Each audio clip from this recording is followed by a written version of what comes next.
హరి ఓం. మీకు గమ్మత్తైన విషయం చెప్తానండి. కలేజా 2000 ఎప్పుడు ఆ సినిమా వచ్చిందో నాకు గుర్తులేదండి. నేను గృహిణిగా ఉన్న రోజుల్లో నంద్యాలలో బ్లాగ్ రాస్తూ ఉన్న రోజుల్లో, అంటే 2008 నుండి 2011 లోపల ఎప్పుడు ఆ సినిమా వచ్చిందో నాకు తెలియదు, కానీ నేను థియేటర్లోనే చూశాను. ఆ కాన్సెప్ట్ నాకు అద్భుతంగా అనిపించింది. అందున ఎండింగ్ ఆఫ్ ది మూవీ తెర మీద కూడా మనకి శాంతి మంత్రం, ఓం పూర్ణమద పూర్ణమిదం పూర్ణాత్ పూర్ణముదచ్యతే పూర్ణస్య పూర్ణమాదాయ పూర్ణమేవావశిష్యతే. ఓం శాంతి శాంతి శాంతి. భగవంతుడి యొక్క పరిపూర్ణత గురించి చెబుతూ ఉన్న శ్లోకంతో ఆ సినిమా ఎండ్ అవుతుంది. ది ఎండ్ అని రాయలేదు, శుభం అని రాయలేదు, జై హింద్ అని రాయలేదు. ఈ శాంతి మంత్రం అక్షరాలు ఆ తెర మీద ఉండగా ఆ సినిమా పూర్తవుతుంది. ఆ కాన్సెప్ట్ కూడా ఇన్హ్యూమానిటీ ఎలియాస్ కార్పొరేటిజం. ఆ కొండ ఇచ్చేస్తాను నీకు, నీ రెండో చెయ్యి ఇచ్చేస్తావా అంటాడు హీరో. ఇతరులకి సహాయపడడం కోసం ఏదైనా సంకల్పిస్తే ఈశ్వరుడు ఆ సంకల్పాన్ని నెరవేరుస్తాడని కూడా అంటారు. ఆ సినిమా ఆ రోజు ఆ 4 థియేటర్ల మేనేజ్మెంట్ మాయతో ఆ సినిమా ఫ్లాప్. సినిమా ఆడలేదు, థియేటర్ల నుండి తీసేశారు. ఆ తర్వాత ఎరాలోనే ఆనంద్ సినిమా హీరో రాజా అనుకుంటాను, అతను సి కళ్యాణ్ అనే ఒక నిర్మాత, ఆ 4 చిన్న సినిమాల్ని తొక్కేస్తున్నారు. మెగా హీరోలు లేకపోతే దగా హీరోలు లేదా టాప్ హీరోల సినిమాలకే థియేటర్లు ఉంటున్నాయి. చిన్న హీరోల్ని బ్రతకనీయడం లేదని గోల్ చేశారు. అయినా గెలవలేక సి కళ్యాణ్ ఏమైపోయాడో నాకు తెలియదు. ఆ హీరో రాజా మాత్రం పాస్టర్ అయిపోయి పొట్ట పోసుకుంటూ ఉన్నాడు. అంతగా ఎక్స్పోజ్ అయినటువంటి విషయాన్ని తదుపరి ఆ సినిమా నెట్లో హల్చల్ చేస్తే, మళ్ళీ రిలీజ్ చేస్తే డబ్బులు వస్తాయేమో అనిపించి సినిమా రిలీజ్ చేస్తే ఇప్పుడు అది సూపర్ డూపర్ హిట్, కోట్లు కురుస్తున్నాయని మాటలు. అవునవును, మర్చిపోయాను, ఈ పొట్టకుండా పొలిటికల్ కమేడియన్ గాడి సినిమా ఒకటి ఉంది కదా, అరా గొర బొల్లు మల్లు, అదే అనుకుంటా, హరిహర వీర మల్లు కాబలు, బట్ నేను మాత్రం దాన్ని అరా గొర బొల్లి మల్లు అంటాను. బొల్లి బానిస కదా ఆ పొట్టకుండా వేసుకొని తిరిగే పొలిటికల్ కమేడియన్. అతడి సినిమా వస్తుందా? 12న రావాల్సినది వెనక ముందు ఆడుతున్నారట, దాగుడు మూతలాడుతున్నారట, పోస్ట్ పోన్ అయ్యిందట. అసలు ఇంతకీ జూన్ 1 నుండి సినిమా హాళ్ళు బంద్ అవ్వాలి కదా, ఆ ఆట ఆడబడింది కదా, మరి 4వ తారీఖు వచ్చింది, అసలు కలేజా రిలీజ్ ఆడుతోంది కదా.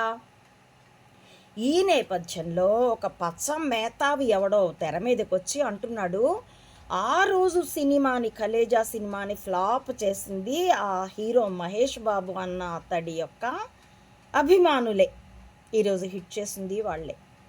ఆ రోజు వాళ్ళ అంచనాలకు ఆ సినిమా లేదట, అందుకని ఫ్లాప్ కొట్టారట. మరి అప్పటి నుంచి ఇప్పటికీ ఆ సినిమా ప్రేక్షకులు లేదా ఆ హీరో అభిమానులు, అదేలేండి ఫ్యాన్లో, కూలర్లో, ఏసీలో, ఆ అభిమానులకి పరిణతి పెరిగిందా? పరిణతి పెరిగి కార్పొరేటిజం వర్సెస్ ఇన్హ్యుమానిటీ లేదా పెత్తందారులు వర్సెస్ పేదవారు, ఈ పోరాటం అర్థమయ్యే స్థితికి పరిణతి చెందారు అంటే అది శుభమే. లేదు, ఆ 4 గ్రిప్ జారిపోయింది అంటే అది కూడా శుభ పరిణామమే. అంటే ప్రజల్లో తిరుగుబాటు ధోరణికి ఆ 4 బెంగేసిందనే కదా. సినిమా నేపథ్యంలో కూడా సత్యం అన్నది ఎక్స్పోజ్ అవుతుందిరా అబ్బి. ఓరి నారాసురులారా, ఓరి పచ్చ బ్యాచి, అరివో చెంబా, నీ అనుచరులకి కాస్త చెప్పుకో, కళ్ళ రెప్పలు కాస్త తెరుచుకోమ్మని. ఏదో ఒకటి వాగితే డ్రామోజిగాడు ఉన్న రోజులు కావు, సత్యం బాగా ప్రబలుతున్న రోజులు. కాబట్టి అంత వర్తి మూవీ. నేను నటులో ఇంకోటో చెప్పట్లేదు, ఆ కథకి బేస్ అయినటువంటి మానవతా ధర్మం, అమానుషత్వంతో కూడినటువంటి కార్పొరేటిజం, ఆ రెండిటి మధ్య ఉన్న స్ట్రగుల్, ఒక్క ప్రాణం కాదు, ఊర్నే తుడిచేయడం. 534 ప్రాణాలు, ఒకడిని చంపేశాను, నీ లెక్క తప్పైందిగా, నీ దేవుడి లెక్క తప్పైందిగా అంటాడు ఆ ఒళ్ళు బలిసిన కొవ్వు పట్టిన కార్పొరేట్ కంపెనీ వాడు. జేకేనో జీకే అంటే ఆ ఊరికి ఆ పూజారి అతడు అంటాడు, దేవుడి లెక్క అమ్మ లెక్క తప్పదు.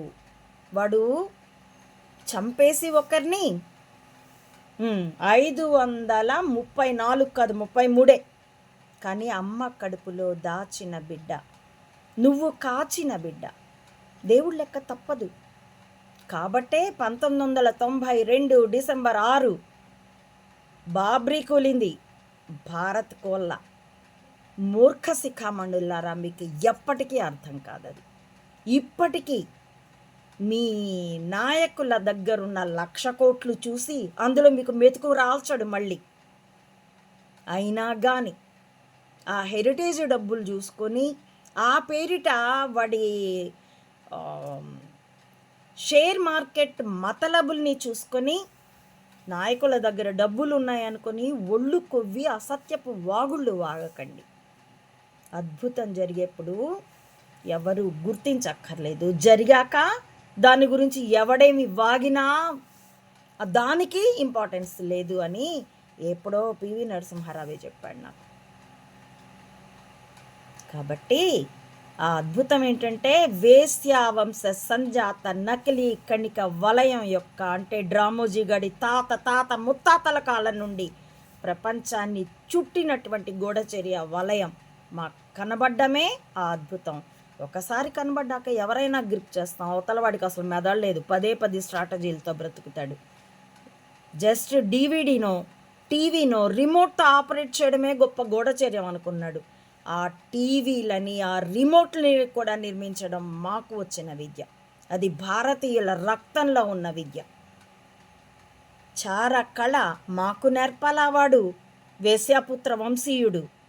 కాబట్టి అది వచ్చంబా ఇప్పటికన్నా అర్థం అవుతుందేమో, సినిమాల రూపేణ కూడా మీ బొల్లి రాజకీయాన్ని, వేశ్యల యొక్క గూఢచర్యాన్ని will expose until it reaches the public, the poor public also, the common man, that's all. అడ్డుకో చేతనైతే, అరే ఓ Chamba meet my challenge, that's all.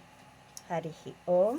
ప్రియపుత్రి పుత్రులారా, నా ఈ వీడియోల కంటెంట్ మీకు పరిశీలనార్హం అనిపిస్తే ప్లీజ్ సపోర్ట్ మై ఛానల్.